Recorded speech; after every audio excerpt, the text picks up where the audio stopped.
எந்த ஒரு சாதாரண விசுவாசியா இருந்தாலும் சரி, எந்த ஒரு போதகரா இருந்தாலும் சரி, ரொம்ப பெரிய ஆவிக்குரிய அனுபவம் உள்ளவரா இருந்தாலும் சரி, யார் ஒரு நல்ல ஆலோசனை சொன்னாலும் கேட்கணும்.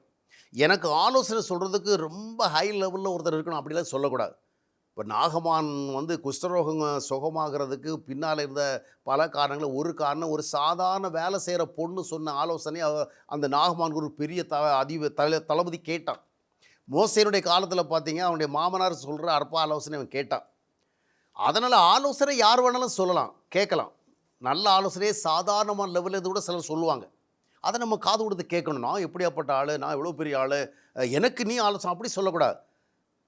நல்ல ஒரு ஆலோசனை யார் சொன்னா கேட்கணும். அதே நேரத்தில சில வேளைல நமக்கு கொடுக்கப்படுகிற ஆலோசனை தன்மை என்னன்னு பார்க்கணும். சிலர் தங்களை ஞானிகளை நினைத்துக்கொண்டு முட்டாள்தனமான ஆலோசனைகள் நமக்கு கொடுப்பாங்க. அவங்க என்ன நினைக்கிறாங்கன்னா, நம்ம ரொம்ப ஞானமா ஆலோசனை குடுத்துருக்கோம். நல்ல கவுன்சில் குடுத்துருக்கோம். ஆனா, அது ஃபூலிஷா இருக்கும். சாலமோன் ராஜாவுடைய காலத்தில பார்த்தீங்கன்னா, சாலமோன் ராஜாவுக்கு பிறகு அவருடைய மகன் ரெகொபெயாம் ஆட்சிக்கு வந்த பிறகு, தொடர்ந்து நாட்டை வழிநடத்தி செல்வது தொடர்பான சில ஆலோசனைகளுக்காக அவனுடைய நண்பர் இடத்துல அவன் ஆலோசனை கேட்டான். அவனுங்க பெரிய ராஜா வீட்டு பிள்ளையோட பழகுனவங்க. கொஞ்சம் வெயிட்டான ஆட்களா தான் இருந்திருப்பானுங்க. ஆனா, கொடுத்த ஆலோசனை முட்டாள்தன ஆலோசனை. அதனுடைய விளைவு அந்த தேசமே 2ஆ உடைந்தது.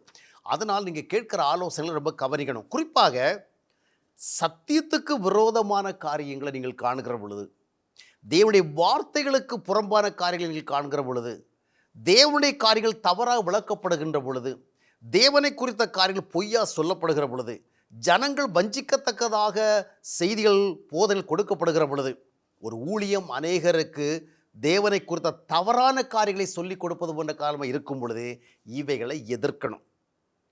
ஆரோக்கியமான உபதேசத்தை பேசுன்னு தீத்துக்கு சொன்ன அப்போஸ்தலன் பவுல், தீத்து 1ஆம் மத்தேயு 8, 9, 10 வசனங்களை வாசித்து பார்த்தீங்கன்னா, வேறுபட்ட விஷயங்களை பேசுகிறவங்கள என்ன செய்யணும், நீங்கள் எதிர்க்கணும், கண்டனம் பண்ணணும், கடிந்து கொள்ளணும் அப்படிலாம் சொல்கிறத பார்க்குறோம். அப்போ நீங்கள் புரிஞ்சிக்க வேண்டியது, உங்களுக்கு ஆலோசனை கொடுக்கப்படுகிற பொழுது அது எப்படிப்பட்ட ஆலோசனை.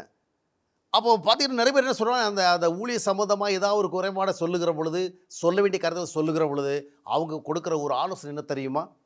யாரையும் குறை சொல்லக்கூடாது. எந்த ஊழியரையும் குறை சொல்லாத. சொல்லப்படுகிறது என்ன? ஒரு ஊழியக்காரரை மையப்படுத்தி அல்ல. ஒரு ஊழியர் மூலமா புறப்படுகிற தவறான புளித்த மாவுன்னு சொல்றோம்ல, கொஞ்சம் புளித்தமா எல்லா மாவையும் புளிக்க பண்ணும். அப்ப அதைத்தான் சொல்றணும். தவறான உபதேசம், தவறான போதனை, தவறான வழிகாட்டுதல், பொய்யாக தேவனுடைய காரியங்களை சொல்றது. இதைத்தான் சொல்றோம். இதை குறித்து என்ன சொல்றோம்? யாரை குறித்தும் ஒன்றும் சொல்லக்கூடாது. யாரை குறித்தும் ஒன்று சொல்லக்கூடாது என்று வேதாகமும் சொல்லுகிறதா? அதற்கு பதிலாக எங்கே தவறு இருந்தால் அதை சுட்டி காட்டணும். சதுசேயர்கள், பரிசேயர்கள், அன்றைய மாய்மால தலைவர் அவர்களை தவறுகளை பார்த்த பொழுது இயேசு கிறிஸ்து அதை சுட்டி காட்டினார். அப்போஸ்தலர் காலத்தில் அது நடந்தது. அப்போ முதல் ஆலோசனை, யாரை பற்றியும் ஒன்றும் சொல்லாதீங்க. அப்படி சொன்னால் இது ஒரு முட்டாள்தனமான ஆலோசனை. நம்ம யாரை பற்றி கசிப்பிங் பண்ணலாம். அதாவது அவங்கள பற்றி தனிப்பட்ட முறையில் அவருடைய வாழ்க்கையை நம்ம விமர்சிக்கலை. அப்படி விமர்சனம் தவறு தான். அநேகரை பாதிக்கிற, வழி விலகி போக வைக்கிற, தேவனை குறித்த தவறான ஒரு கருத்தை கொடுக்கிற, ஆவிக்குரிய அனுபவத்திற்கு முரண்பாடாக இருக்கிற ஒன்றை செய்கிற பொழுது அதை சுட்டி காட்டுகிறோம். அதை செய்யக்கூடாது என்று சொன்னால் அது ஒரு முட்டாள்தனமான ஆலோசனை. இதற்கு நீங்கள் செவி செய்யக்கூடாது. தவறை தவறு சொல்ல வேண்டும், சரியை சரி என்று சொல்ல வேண்டும். ஒரு ஊழியக்காரர் சொன்னதை கொண்டதை நாம் எதுவும் சொல்லலைன்னா என்ன நடக்கும்னு சொன்னால், அவர் அந்த தவறையே வளர்த்து விடுவார். அதுவே அங்கீகாரம் பெறும். எனவே எந்த ஊழியக்காரர்களை குறித்து எதுவும் பேசாதுங்க, கொள்ளுங்க, எதையும் பேசாதீங்க, கொள்ளாதீங்கன்னு சொன்னால் அது ஒரு தவறான ஆலோசனை. 2வது ஆலோசனை என்னன்னு சொன்னால், ஏதாவது ஒரு ஊழியக்காரங்க தப்பாக போதனை பண்ணால், தப்பாக உபதேசம் பண்ணால், தப்பாக தீர்க்க தரிசனம் சொன்னால், தப்பாக வழி நடத்தினா அவங்கள பற்றி பப்ளிக்கில் ஒன்றும் சொல்லக்கூடாது. அதுக்கு பதிலாக என்ன செய்யணும்னு சொல்கிறாங்கன்னா, கர்த்தரிடத்தில் பேசுவோம், ஜெபம் பண்ணுங்க. அதான் ஒரு ஊழியக்காரனுக்காக ஜெபம் பண்ணலாம். ஒரு ஊழியக்காரன் ஜனங்களை தவறாக வழி நடத்தாமல் இருக்கும்படி ஜெபம் பண்ணலாம். ஆனால் ஒரு ஊழியக்காரன் தவறாக வழி நடத்தினால், சத்தியத்தை தவறாக வியாக்கியானம் பண்ணினால், சுய ஆதாயத்திற்காக, சுய நன்மைக்காக சத்தியத்தை முரண்பாடாக போதித்தா, தவறான அர்த்தம் கொடுத்தா, புரட்டினா, பொருளாதாரத்திற்காக வித்தியாசமான விஷயங்களை சொன்னால், அதை நம்ம மக்களுக்கு சொல்லணும். ஏன்னா அப்போ தான் அவங்களுக்கு அது விளங்கும்.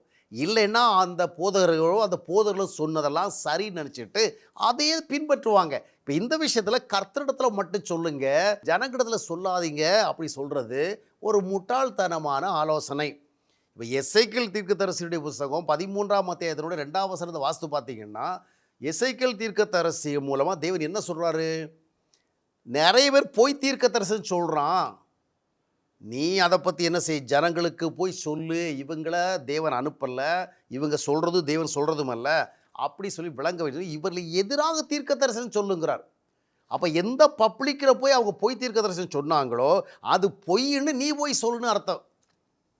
அப்போ ஆண்டவர் வந்து என்ன சொல்கிறாருன்னா, அவர்கிட்டே சொல்கிறதில்ல. எசேக்கியேல் தீர்க்கதரிசியில் பார்த்தீங்கன்னா, அவர் வந்து ஒரு முறை எசேக்கியேல் தீர்க்கதரிசி இந்த மாதிரி இது பண்ணுறவல்ல, நீ இந்த ஜனங்களுக்காக என்கிட்ட வழக்காடுவாயோ, நீ வழக்காட விரும்பினா முதல்ல அவங்களுடைய தவறுகளை அவங்களுக்கு போய் சொல்லு. அப்போது ஜனங்களுடைய மத்தியில் ஊழியக்காரர்கள் பேசுகிற கொள்ளுகிற தவறுகளை நம்ம சொன்னாதான் அவங்களுக்கு வந்து நாம் கேட்டது தப்பு, தப்பான உபதேசம், நமக்கு காட்டப்பட்ட வழி தவறான வழி, நமக்கு தேவனை குறித்து சொல்லப்பட்ட அந்த செய்தி வந்து தவறான செய்தி புரிந்து கொண்டு அவர்கள் ஜாக்கிரதையாக இருக்க முடியும். தேவனிடத்தில் மட்டுமே பேசு, ஜனங்களிடத்தில் பேசாதே என்று சொன்னால் அது தவறான ஒரு ஆலோசனை. இப்போது ஒரு எசேக்கியேல் தீர்க்கதரிசி புஸ்தகம் 33ஆம் அத்தியாயத்தினுடைய 7ஆம் வசனம் வாசித்து பார்க்கும் பொழுது ஆண்டவர் சொல்கிறாரு, இந்த ஜனங்களோட உன்னை காவலாளியாக வச்சிருக்கிறேன். காவலாளிக்கு என்னங்க வேலை? ஏதாவது எதிரிகள் வரானா, ஏதாவது நாட்டு மக்களுக்கு வந்து துன்பம் கொடுக்குற மாதிரி பிரச்சனை பண்ணுற மாதிரி எவனா வரானா, அதெல்லாம் கண்காணித்து கொண்டு இருக்கணும். கண்காணித்து கொண்டு அதுக்கு ஏதாவது ஜனங்களை எச்சரிக்கணும், உங்களுக்கு எதிராக இந்த மாதிரி வந்துட்டு இருக்கிறாங்க, நீங்கள் வந்து கேர்ஃபுல்லாக இருந்து அதை டீல் பண்ணுங்க அப்படின்னு. இதான் காவலுடைய வேலை. காவலாளி ஒரு ராஜாவால் நியமிக்கப்பட்டிருக்கிறார். இப்போ காவலாளி வந்து பார்க்குறவள்ள எதிரி உள்ளே வரான், உள்ளே வந்து என்னமோ அந்த மக்கள் எதிராக பண்ண போகிறான். காவல் இது எல்லாம் வாட்ச் பண்ணிவிட்டு பகல் முழுக்க நடந்த காரியங்களை வாட்ச் பண்ணிவிட்டு அப்புறமா நைட்டில் போய்ட்டு ராஜாவிட ரிப்போர்ட் பண்ணுறான், இந்த மாதிரி பகலை எதிராளி எல்லாம் உள்ளே வந்தாங்க, கொண்டாங்க, மக்களுக்கு எதிராக பல காரியங்களை செய்கிறதுக்கு அவங்க போனாங்க, இதையெல்லாம் நான் பார்த்தேன், கொண்டேன், உமக்கு நான் அறிக்கை தருகிறேன் அப்படின்னு சொன்னால் ராஜா வந்து என்ன கேட்பார்? நீ எனக்கு அறிக்கை தருகிறிய, இதை நீ அந்த ஜனங்களுக்கு சொன்னியா? ஜனங்களை எச்சரிக்கையாக இருக்க நீ அவங்கள ஒரு வார்னிங் கொடுத்தியா? அப்படித்தானே கேட்பார். அப்போ இன்னைக்கு நிறைய பேர் என்ன சொல்கிறாங்கன்னா, கர்த்தரிடத்தில் சொல்லுங்கள், ஜனங்களிடத்துல ஜனங்கள் தானே பாதிக்கப்பட்டவங்க. அப்போ அந்த ஜனங்களுக்கு சொல்லணும்ல. காவலாளி வந்து நடக்கிறதையெல்லாம் பார்த்துக்கிட்டு ராஜாவுக்கு ரிப்போர்ட் பண்ணுறதில்ல, அது நடக்க போகிற நேரத்தில் இந்த மாதிரி நடக்குதுக்குள்ள மக்களை எச்சரிக்கணும். இப்போது ஒரு ஃபுட்டு வருது உலகத்தை, அதாவது நம்ம கடைகள் வந்து பரவலாக விற்கிற ஏதாவது ஒரு ஃபுட் ஐட்டம், அதில் வந்து ஒரு அதாவது உடல் நல்ல கெடுக்கிற பாய்சனஸ் ஆஸ்பெக்ட் இருக்குது, அதை ஒருத்தர் கண்டுபிடிக்கிறார். கண்டுபிடிச்சி ஐயோ இந்த மாதிரி இந்த ஃபுட்டை சாப்பிட்டாங்கன்னா இவங்களுக்கு பெரிய பெரிய வியாதியெல்லாம் வருமேங்கிறத கிளினிக்கலி நல்லா ஆராய்ந்து பார்த்து கண்டுபிடிக்கிறார். இப்போ இவர் என்ன செய்யணும்? சம்மந்தப்பட்ட கம்பெனிக்கு நம்ம சொல்லணும், இந்த மாதிரி நீ தவறான ஒரு ஃபுட்டை அனுப்பியிருக்கிற, அதனால் மக்கள் பாதிக்கப்படணும். அதே நேரத்தில் அது மட்டுமே ஆக்ஷன் இல்லை, இதை பார்த்துட்டு ஜனங்கள் அவசரப்பட்டு என்ன செய்யணும்? இந்த ஃபுட்டை சாப்பிடாதீங்க, இதுக்குள்ளே ஒரு பாய்சனஸ் கண்டென்ட் இருக்குது, அது வந்து உங்களுக்கு பெரிய பாடி, அதாவது உங்களுக்கு ஹெல்த்தை பாதிக்கும், அப்படி எச்சரிக்கணும். அதுக்கு பதிலாக அந்த கம்பெனிக்காரன் சொல்கிறான், நீ ஐயா ஊர்வலத்துக்கெல்லாம் போய் அதை சொன்ன, எல்லார் மத்தியிலும் எங்களுக்கு கெட்ட பேர் வந்துச்சு. ஆமாம், வேறு வழி இல்லையே, ஒரு பெரிய தீங்கு நடக்கிறத தவிர்க்கணும்னா உனக்கு கெட்ட பேர் வரவும் போடுங்கிறதுக்கு முக்கியத்துவம் ரொம்ப முக்கியமாக எண்ண முடியாது. ஏன்னா அவர்களுடைய ஹெல்த் ரொம்ப முக்கியம்.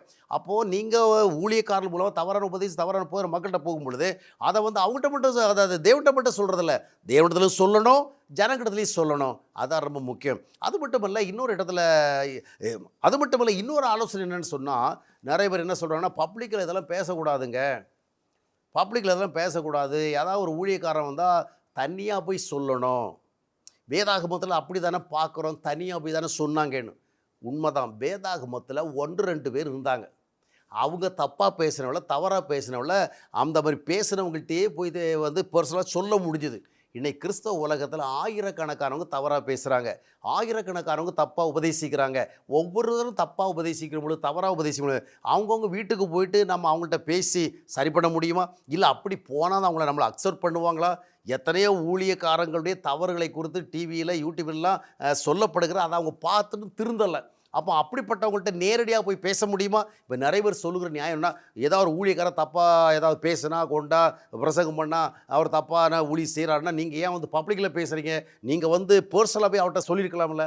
இப்போது ஒரு 100 பேர் தப்பாக பிரசங்கம் பண்ணுறாங்க, நாம் ஒருத்தர் பேசுகிறத கேட்டு அவர்கிட்ட போய் சொல்கிறோம், இதை மாதிரி 100 பேர் பேசுகிறாங்க.